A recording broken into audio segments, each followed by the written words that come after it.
Students, आपका एक बार फिर बहुत स्वागत है मेरे चैनल आइल्स लेसन्स बाय निखिल सरीन पे। आपने अपना कीमती समय दिया इस वीडियो को देखने के लिए। मैं बहुत बहुत थैंकफुल हूँ आपका।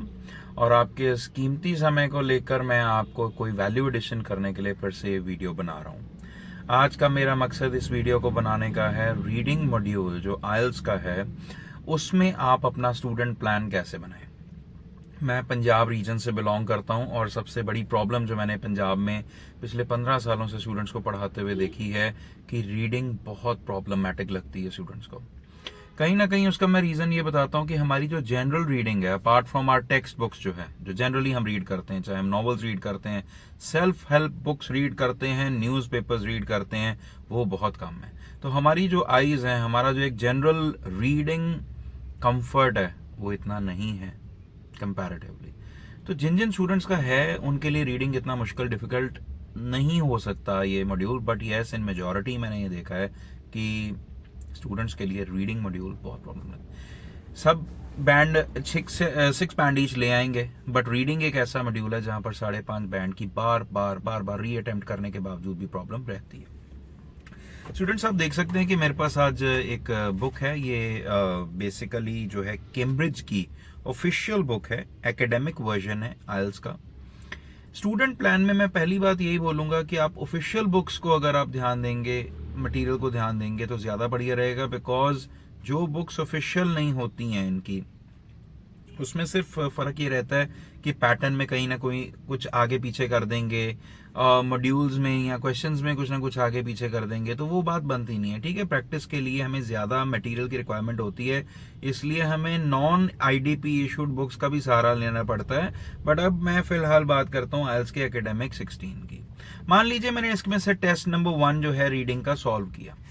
सबसे पहली जो प्रॉब्लम स्टूडेंट्स को आती है वो है टाइम मैनेजमेंट की। और मैं जब छोटा था तो मैंने एक कहावत इंग्लिश भाषा में पढ़ी थी, you can even eat an elephant but piece by piece. खाने को आप पूरा हाथी भी खा सकते हैं, पर टुकड़े टुकड़े करके। अब उस बात को कोरिलेट मैं यहां पर इस तरह से कर रहा हूं कि 60 मिनट्स की रीडिंग आपको मिलती है और 60 मिनट्स में किसी भी स्टेज पे आपको ये नहीं बताया जाता कि एक पैसेज के लिए टाइम हो गया है, अब इसे छोड़ दो, दूसरे पे आ जाओ, दूसरे का हो गया है, तीसरे पे आ जाओ। उनकी तरफ से चाहे आप एक पैसेज को ही 60 मिनट्स लगा दें, चाहे 2 को 50 मिनट्स लगा दें, इट्स अप टू यू। ये सारा आपका डिस्क्रिप्शन है, ये आपकी डिस्क्रिशनरी पावर है, ये आपकी समझ है, ये आपकी नॉलेज है। मेरे अकॉर्डिंगली जिस स्टूडेंट ने 20 मिनट्स में एक पैसेज का टारगेट रखा, फॉर एग्जांपल आप अपने आप सामने एक मोबाइल पर टाइमर लगा लीजिए और एक पैसेज को आप 20 मिनट्स में कीजिए, उससे आपकी टाइम मैनेजमेंट पे पकड़ ज्यादा बनेगी। इनफैक्ट स्टूडेंट्स धीरे धीरे प्रैक्टिस करके इतने एक्सपर्ट बन जाते हैं कि 20 मिनट्स की जगह उसको 17 मिनट्स में कंप्लीट करने लग जाते हैं, 16 मिनट्स में कंप्लीट करने लग जाते हैं, 18 मिनट्स में कंप्लीट कर लेते हैं। जो भी 2 मिनट, 3 मिनट, 4 मिनट आपका टाइम बच रहा है, ये आपका बोनस टाइम है जो आपको एंड में आपको रिवीजन और जिन क्वेश्चंस पे डाउट है उन्हें और शॉर्ट तरीके से सॉल्व करने में आपकी मदद करेगा। अब स्टूडेंट्स देखिए, जैसे कि आपने रीडिंग सॉल्व कर ली 60 मिनट्स की, आपके आंसर्स आपने चेक किए, 40 क्वेश्चंस थे, आपके 26 ठीक हुए। एंड में डेफिनेटली आपको हर बुक में या जो भी टेस्ट आप करते हैं उसमें आपको आंसर की दी जाती है, जैसे यहां पर दी गई है। अब इस आंसर की में अगर 14 क्वेश्चंस, 10 क्वेश्चंस, 13 क्वेश्चंस गलत भी हुए हैं तो हम उसको छोड़ देते हैं। वहां पर हम कहते हैं रीडिंग हो गई, चलो अब अगली रीडिंग पे चलते हैं। सबसे बड़ी प्रॉब्लम यहीं पे, जो स्टूडेंट प्लान मैं आपको बता रहा हूं वो सक्सेसफुल तभी होगा जब हम इन गलत क्वेश्चंस को यहां पर नहीं छोड़ेंगे। अब हमें करना क्या है कि जितने भी क्वेश्चंस गलत हुए हैं उनके करेक्ट आंसर्स को देखना है और उन्हें हमें सर्च करना है। टेक्निकली स्पीकिंग इससे होगा क्या? इससे होगा इनसाइट, एक इंट्रोस्पेक्शन होगी आपकी, एक आप अपना सेल्फ निरीक्षण करेंगे कि अच्छा ये वाला आंसर जो है करेक्ट वाला यहां था। फॉर एग्जांपल यहां पर एक आंसर दिया गया है लेड होता है ढक्कन, या फिर वेंटिलेशन दिया गया है। अब वेंटिलेशन की जगह आपने कुछ और लिखा था और वेंटिलेशन उसका करेक्ट आंसर था, दैट्स ओके। आप ये रीडिंग छोड़ के आगे निकल जाते, आपका डाउट कभी भी क्लियर नहीं होता। आपको वापस जाना है उस रीडिंग पे और आपको ढूंढना है कि वेंटिलेशन एग्जैक्टली था कहां। इससे आपको इनके पेपर सेट करने के, क्वेश्चन सेट करने के, किस तरीके से ये सारा क्वेश्चन पेपर सेट करते हैं, इसका पूरा पैटर्न समझ आना लग जाएगा धीरे धीरे। मैं ये नहीं कहता कि इससे आपको उनके पैटर्न रिलीज होते ही वो एक ही पैटर्न में डालते होंगे क्वेश्चन पेपर, बट ये ऐसे एक तरीका पता चल जाता है कि जो चीजें आपको डिफिकल्ट लगती हैं वो लॉजिकली कहाँ छुपी होती हैं, कैसे छुपी होती हैं और उनको आपने कैसे निकालना है। दूसरी बात स्टूडेंट्स, मैं आज रीडिंग प्लान के साथ साथ लिसनिंग प्लान के बारे में बताऊंगा। मेरे पास बहुत सारे ऐसे स्टूडेंट्स आते हैं पढ़ने के लिए जो वीक होते हैं इंग्लिश में। इंग्लिश नो डाउट हमारी एटलीस्ट सेकंड लैंग्वेज तो है ही है इंडिया में, हम हर स्कूल्स में भी पढ़ते हैं, सब कुछ पढ़ते हैं इसमें इंग्लिश भाषा में। बट इंग्लिश जब कम्युनिकेट होती है ब्रिटिश एक्सेंट में, ठीक है जी। अब देखिए कैम्ब्रिज ईसॉल एग्जामिनेशंस जो है इसको बना रहा है, या जहां बाहर की यूनिवर्सिटीज में जिनको ये दिया गया है काम इसकी रिकॉर्डिंग करने के लिए, इसका पेपर सेट करने के लिए, तो जो वहां पर जो आप समझ सकते हैं कि जो कैरेक्टर्स बनाए जाते हैं इसके अंदर, जिनको वॉइस ओवर दिया जाता है, वो जो लोग हायर किए जाते हैं इस काम में, इस प्रोसेस में, उनका एक्सेंट इंडियन नहीं होता, उनका एक्सेंट ब्रिटिश होता है।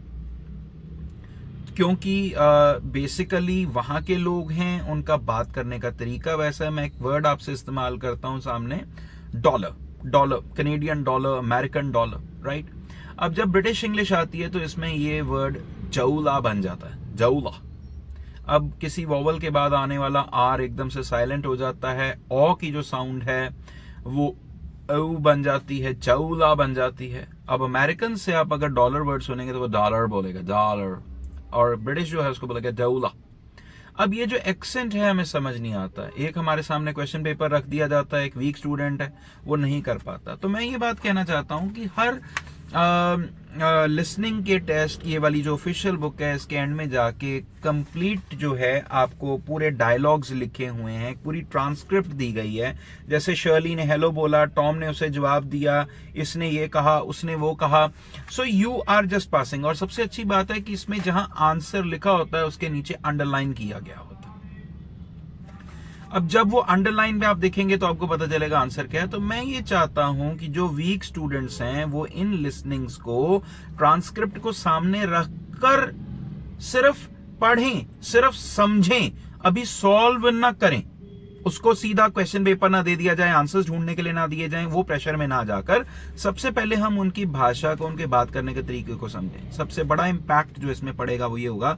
सेक्शन नंबर 3 की सबसे ज्यादा कंप्लेंट आती है कि उसमें मल्टीपल चॉइस क्वेश्चन जब आ जाते हैं, 2 से ज्यादा लोग जब बात कर रहे होते हैं, सबसे ज्यादा स्टूडेंट्स के जो क्वेश्चन हैं स्किप होते हैं, छूटते हैं, वो उस मॉड्यूल में छूटते हैं जी। तो आज आपने ये सीखा कि रीडिंग के आंसर्स जो गलत हुए हैं उसको वहीं पर छोड़कर आगे नहीं निकलना है। और आपने ये सीखा कि लिसनिंग में जो लोग वीक हैं, स्पेशली मैं मेंशन कर रहा हूं, वो एक के बाद एक बैक टू बैक लिसनिंग करके नहीं कुछ ग्रो कर पाएंगे, उनको इनकी ट्रांसक्रिप्ट्स के साथ साथ लिसनिंग करनी है। आप मेरी बात मानिए, मैं अपने एक्सपीरियंस से बात बता रहा हूं। मैंने बहुत वीक स्टूडेंट्स को बहुत अच्छे बैंड लाते देखा है।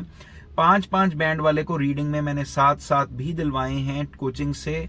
मैंने 5 बैंड लिसनिंग वालों को भी 7 लेते देखा है। आप अपनी टेक्निक में थोड़ी तब्दीली कीजिए। एक बात याद रखिए, अगर इनपुट सेम होगी तो आउटपुट कभी डिफरेंट नहीं होगी।